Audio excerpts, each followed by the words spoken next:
We haven't hit the Texans-Chargers game very much in the first hour and a half of the show. I kind of held that back because this man was at the radio mic in the booth in NRG Stadium for that one on behalf of the Chargers Radio Network. One of my favorites to work with, Daniel Jeremiah, back here on the show. How you doing, DJ? I'm doing great, Rich. How are you doing, bud? I'm doing fine. That C.J. Stroud botched shotgun snap on third down, deep in his own end, balls rolling around. I thought this, as the ball's rolling around, this is the Chargers' moment to put him away because they were dominating the first half. Stroud picks the ball up, makes a play, and the game changed, DJ. That was it right there, that play, right? In that game? Yeah, I think there was two plays. I think that one was an obvious one, which ended up being, I believe, it was a 110-yard scoring drive, which you don't see every day, right? Because of the penalty. But that play, and then I would also say, you're up 6-0. You get an interception at the Houston 40, which was an unbelievable play by Dean Leonard, kind of tightrope the sideline.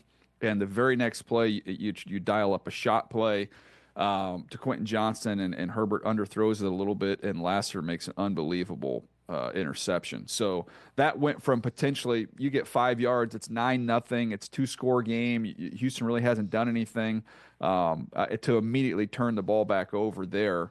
And then, you're right. You pin them on the one. They get the ball. They're still pinned deep, and you get them third and forever. And CJ, that just loosened him up.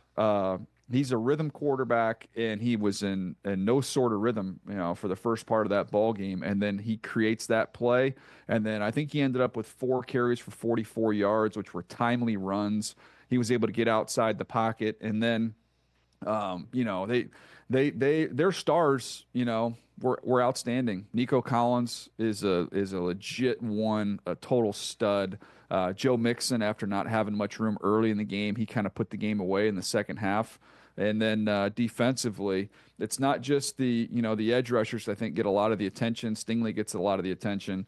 But when you have Al-Shaair back at linebacker and Harris back at linebacker, it's a really good defense, man. I know everybody's just going to kind of chalk up this next one with Kansas City having felt like they haven't played in 2 months, rested and ready to go. But that defensively will be a challenge. That is a good defense with DeMeco Ryans. Before we get to that, then screw it, we'll get to it. So how do you think the Texans match up against the Chiefs after you just eyeballed them, Daniel? Well, I think defensively they can keep the score down. And the Chiefs haven't, the Chiefs are very comfortable. They'll beat you 13-10 or 33-30, whatever the game requires. So, you still have to have the Chiefs as the favorite here. But defensively, I think they keep this score down. I think they match up well. I think those edge rushers against the tackles for the Chiefs is going to be a challenge for them. My problem on the Houston side of it is when you flip it, they don't have anybody to block Chris Jones. And Chris Jones, as we've seen in big games, playoff games, he can just flat out take the game over. So that's going to be it's going to be key that they have a plan. It's going to be key that they get some semblance of a run game earlier than they did last week to try and slow that down. So then let's hit the third rail subject, if you don't mind, for the Chargers, DJ, because this is the national conversation coming out of a 4-interception day for Justin Herbert. As we know, not all of them were on him, but there were 2 backbreakers from him, and it's another playoff start for Justin Herbert, the different head coach, same result. How should we evaluate Justin Herbert as a quarterback in this league where we talk about elite, top 10? How should we evaluate Justin Herbert, Daniel? Well, I mean, you could pull that picture back up again, and I don't know if it's just the angle of the picture, but you can almost see his eyes staring at somebody that's getting ready to hit him versus his eyes being down the field. So I look, they got a lot of pressure on him. And I'm not going to make excuses for Justin. I don't think Justin will make excuses for himself. He'd not play anywhere close to his best game. But I also think from a positive standpoint, to spin it forward, with Jim and Joe Ortiz there now, and where this organization is at this point in time, I was talking to Joe Ortiz on the plane on the way home, and I just said, this will be the worst offense that Justin Herbert plays on. Think about that. They're going to get better. They're going to get better along the offensive line, the interior. They have an opportunity to upgrade that. They're going to get a more, dynamic array of weapons with eventually get a number 1 tight end, a number 2 receiver, add more to the backfield as well. This is going to be the low mark. And so the low mark was a double-digit win season that, they weren't quite good enough, and he wasn't good enough in the postseason. So I don't absolve him of the turnovers, and I know he won't either. But I also think that, whatever warts this Charger team had, which Jim, with outstanding coaching, was able to cover up for the majority of the season. They beat all the teams they were supposed to beat, and they got outclassed against some of the better teams. But it's a very well-coached team, and I think from a talent standpoint, this is the floor for where they're going to be going forward. Yeah, I mean, what's your 2 cents on McConkey season, right? I mean, and this guy, is he the Chargers Puka Nacua? I know they're different styles, but I mean, results-wise, they come up with similar numbers. Daniel. Yeah, they're different. They're different play styles, different sizes. I'll be honest with you. Watching him in that game where he almost had 2 bills in his first playoff game, he looks like a little bit like Marvin Harrison, just in terms of the route running. And I'm talking senior, not junior. Just with the quickness and the feel and the instincts. There was a third, and I want to say 14, Rich, where if he catches the ball, he's at like 12 yards or what have you, and it's going to be stopped short. He comes back, so now he's back to where he's maybe 10 yards, distance from the quarterback. But he knew coming back to it, he'd be able to roll out of it and then go get those extra 5-6 yards that he needed to get the first down. Like, you don't coach that. You just kind of have that and that instinctive feel for the game to go along with the elite quickness and ball skills and all those things. So they have a stud there. That is a definite building block going forward. But they've got to get some more help. They need some more weaponry to surround him with. That's got to be towards the top of the list. I was joking on the plane on the way home, and I said, look, this is a team, and rightfully so, because it's Harbaugh's his mantra is that this team went shopping in the hardware section in his first offseason. They did some nice work there. Now they get to go play in the toy section. So that'll be fun. Go out and get some weapons and get some toys for Herbert. Daniel Jeremiah here on the Rich Eisen Show. One of the many reasons why I love working with you and love having you on this show is the number of different events that you and I cover and then talk about when you come on this show. And so we've been through all the narratives, et cetera, et cetera. We've come a very long way, Daniel, from the narrative that the Commanders pissed off Jayden Daniels because they had him visit with a whole bunch of other prospects at the same time. Remember that one? That they might not be interested. Remember, they might not be interested in him, and he might not be interested in them because they had him on the top 30 with all the other quarterbacks, and he was pissed and all that. He is a revelation. He is unlike most, and I know I'm going on a very thick limb on that. Yeah. But what when you see him perform like he's performed, and then last night, what goes through your mind as an evaluator, somebody who scoured all the tape, and you're going to do it again on Cam Ward and Shedeur and everybody else shortly? Daniel, what do you think when you see this? Well, I don't know if I've ever used combine these words, but he's yawningly good. I just saw someone when you watched him in that game, and this is what is, you scout, you watch the All-22, but then when you go to a live game and you can watch a player, or even when you're watching on TV, especially in the playoffs, it gets so many cameras and so many different angles. I love the close-up shots of quarterbacks in, whether it's a college quarterback in the college football playoff or whether it's an NFL quarterback getting his first taste of the playoffs. Rich, have you seen anybody like with a lower heartbeat than what Jayden Daniels looked like last night? Right. I mean, even when the kick went in, it was just like, all right, what do we have him for snack after the game? We get a little sandwich here? What do we want? Like, he is so unfazed, and it doesn't seem big at all. In fact, he's the one who looks like he's been through, a dozen of these playoff experiences. And I also think it's like a muscle. When you have a chance during the regular season, your first NFL campaign, to have all these late moments, these late wins, and I know they put the Hail Mary aside, but look at what he did at the Eagles at the end of that game. The Cowboy game where he brought him back and then, it fell apart, but it wasn't his doing. He has built up so many of these experiences that there was weird to watch a game, and having seen Tampa up close and personal this year, I know how good that defense is. to see how sure he was, confident he was, and how flawless he executed late in that game. I don't know. I don't really have any other words for it. I texted Adam Peters last night and just congratulated him because I feel like maybe he gets lost a little bit because of Jayden and the job that he's done. But Adam Peters went out, and you go out and you get veterans like Bobby Wagner, Zach Ertz, people that I think, Austin Eckler is another one. People that, these guys are, why? These guys are old. They don't, they're past their prime. There's nothing left. What are they doing here?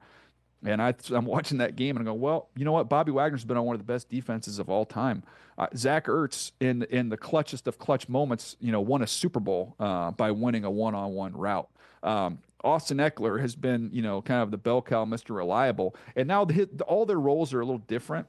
But there was something to how they put this team together. So I think Adam Peters is going to be one of the he's going to be the GM of that team for the next 15 years. He is a stud. And of course, watching them go into Detroit will be a fun one because as you say that he doesn't appear to be affected by anything. Now here comes the Ford Field crowd and a 15-win team, and that's going to be dynamite. And then you've got Philadelphia taking on the winner of the Monday night game. What do you make of the narrative coming out of the Eagles win over the Packers is that it was unimpressive on offense and a problem potentially for the Eagles to get back to the Super Bowl? What's your 2 cents on that one, Daniel? I think every Super Bowl team has a game where they're not clean, where it doesn't look pretty, and you just find a way to win when you don't have your A stuff. I don't think they had their A stuff offensively, but they still won and ended up, at least from the score standpoint, being convincing, even though it was in jeopardy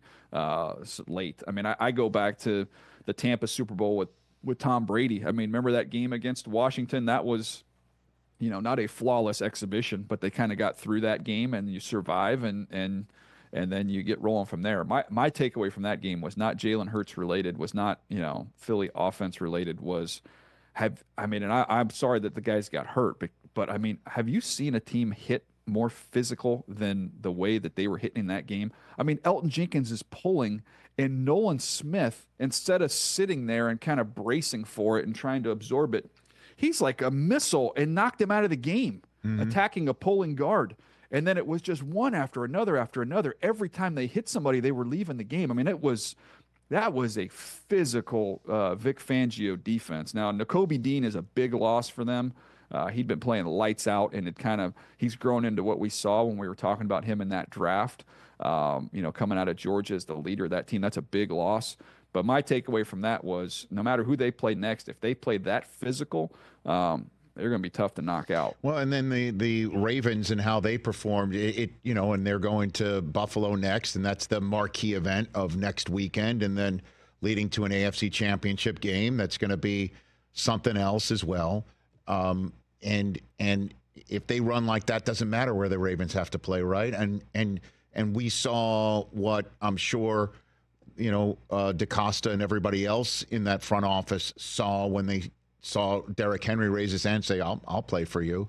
This is it, right? Like to have him do what he did, and Lamar was talking about how he's like Lightning McQueen. I just sit back and I enjoy watching cars play out, and that's it. Like right there, that's the formula for the Ravens with their defense playing well to win it all when I look at that game. Yeah, with Isaiah likely playing the role of Mater, nice. I guess. I like it. I like it. Anyway, I said I have the club in my bag. And my kids are older, too. I think I deserve some credit for that. Ladies and gentlemen, give him some credit, everybody. Daniel Jeremiah, aging down. Well done. Yeah. But they travel. I mean, everything they do travel, and they're so just. Have you ever seen a team and an organization who knows who they are more than Baltimore? To the point, it's gone from, I remember being in the room when the phrase was first, discussed about play like a Raven. And now every team has their, play like a Jet, play like a whatever. Everybody's kind of adopted that, but that was a Ravens thing first and foremost. And it was, we have to understand what our guys look like. And so when we go out and scout, it's gotten to the point now where we can be on the set of the draft and sit there and go, well, they're going to take this guy. Be in free agency and we go, oh my gosh, Derrick Henry's a free agent. Well, he'll go to the Ravens. I mean, that guy was born to play for the Ravens. He's a perfect fit for them. Steve Smith, Anquan Bolden, like these type of players who are just so physical and so tough.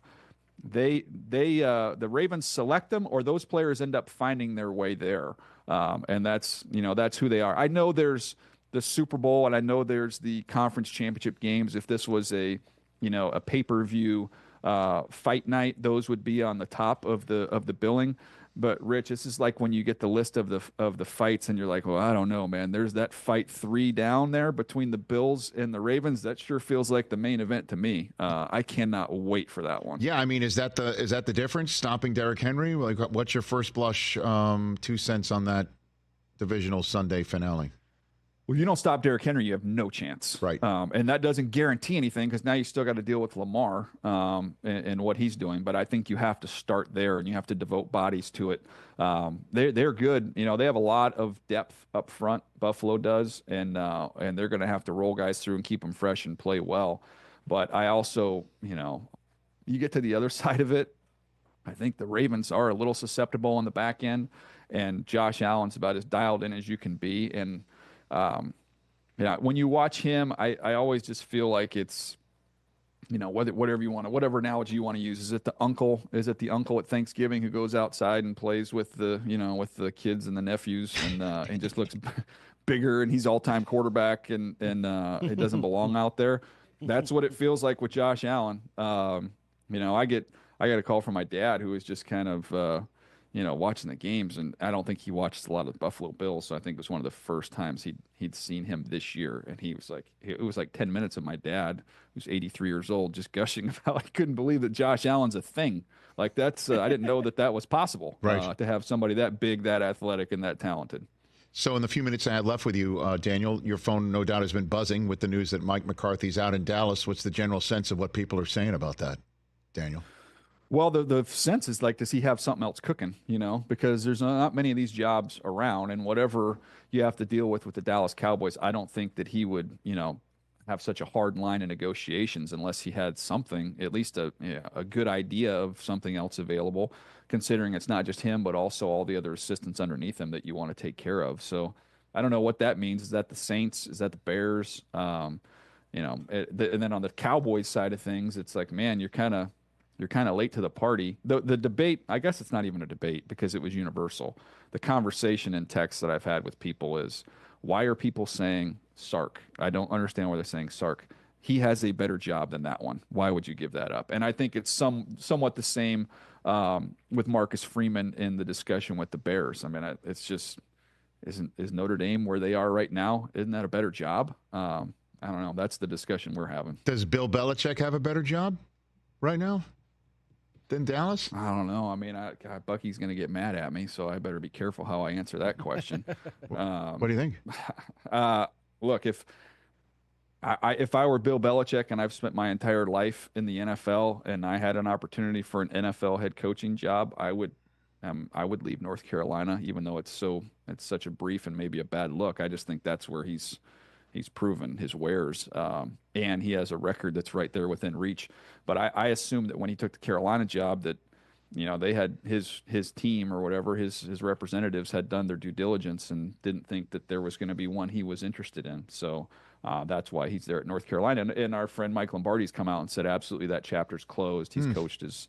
He's going to stay at North Carolina. But for me, if you're asking if that's a better job, to me, it's a better job. Last one for you, Daniel, since this may be the conversation tomorrow morning, and if it's not, we'll have it at some point in time in regards to what the Vikings should do with J.J. McCarthy. And I'm going to term it this way by asking you, if J.J. McCarthy was available in this year's draft, would he be one? Yeah? That's what you're saying? Yeah. He'd have been the first pick in this draft. Yeah. As the quarterback, I mean, if you don't, if you want to take the best player, to me, it's Abdul Carter. He's unbelievable. Holy cow, does he jump off the screen? Oh my God. Yeah, I don't think they give you that number at that school unless you're just an absolute freak show. Right. It's what is that? That's 44 in Syracuse, 55 in USC, number one for wide receivers in Michigan. Blah blah blah. Yada yada yada. He's unbelievable. Yeah. Oh my God! But he's at a different speed. I brought my son in who was home from college, and he works at recruiting for Baylor. And I said, "Here's a good test. Here's a good thing when you're watching pass rushers. Let's watch the sideline." I pulled up Abdul Carter. He is 2 yards ahead of the edge rusher on the other side, who's a good player, but that's how fast he was off the ball and how much ground he was covering. That's when you know you got an absolute freak. Okay, so he's top 5, right? Who else is top 5 right now? Taking a look at things. Well, I mean, he's big time. Cam Ward, to me, I have him as the top quarterback. Okay. You know, from where I am in the process right now, and there's quarterback needy teams, so that's going to push him up in there. Will Johnson, did not have the year this year that I think he would have liked to have, but he, and didn't play as much. But if you go back to the previous year, and I do have some connections to people that may have coached him that speak quite highly of him. So I think he will find his way up in that mix as well. For sure. Okay, but any other quarterback top 5, or you think it's Cam Ward? I mean, I think there's Shedeur is going to be, some teams are going to really, really like him, and some teams aren't. It's not going to be a slam dunk. Why? Because he doesn't have the exceptional size. He doesn't have an exceptional arm. He's not an exceptional athlete. He's really, really solid. His superpower is and obviously important, accuracy, touch, anticipation, like the throwing stuff is great. Somebody brought up a great thought on him the other day when I was talking to him around the league. He said, it sounds weird to say it because of his dad, but he said Shedeur is an overachiever. Like he the sum is greater than the individual parts. If you just break him down with all those, the traits, the size, the arm strength, the explosive athleticism, the twitch, all that stuff, you might not be enamored, but he knows how to play the position. And so I go back to going back to Adam Peters we were talking about earlier when I was saying, did you learn a lesson when you were in San Francisco with Brock Purdy in the scouting process? And he said, yeah, he was the best at quarterbacking. So like, that's kind of a funny way to phrase it. But I was like, okay, yeah, drop back, see, sort, and deliver the ball where it needs to go accurately. That's what Shedeur does really well. It's just, I think, as through the spring process, some people that are going to be more traits based in their analysis aren't going to be as high on him. So that's going to be the discussion. Well, and then we'll put a pin in the J.J. McCarthy conversation to see if we're talking about it next time you and I chat, or that's for further down the road. But in the meantime, DJ, really appreciate the time. You're the best. You be well. All right. All the best, and all the best to all your listeners that have been affected by the fires, man. I know it's unfathomable, the stuff that's going on there, but just praying for everybody that's been affected. Thanks, brother. You're the best. You be well. That's Daniel Jeremiah. Next up for him, Senior Bowl and everything else. It's right around the corner. We're just talking playoffs. We're talking about draft. We're talking about combine. He and I are going to be hanging out in Indianapolis sooner than we know it. Catch the Rich Eisen Show every single day on the Roku channel, 12 to 3 Eastern, for free.